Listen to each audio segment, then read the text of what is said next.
কি হচ্ছে রান্না? তোমাদের সাথে একটা রেসিপি শেয়ার করছি। ইলিশ মাছের মাথা দিয়ে হচ্ছে তোমার মুগের ডাল।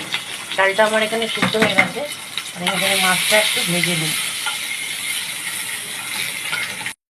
আমাদের বাড়িতে ইলিশ মাছ হচ্ছে, তো এই দেখো মাছের এখানটা তো মাছের মাথা দিয়ে ডাল, ইলিশ মাছ ভাজছি আর সর্ষে দিয়ে করবো। এই যে সর্ষে বুঝে রেখেছি। এই যে ইলিশ মাছ হচ্ছে সর্ষে দিয়ে, এই যে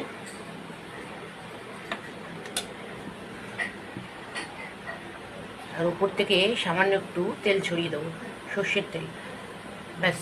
আর আজকে একটা পাতা বাটা করবো, ঘাটকোল পাতা। এটা হচ্ছে এখানে,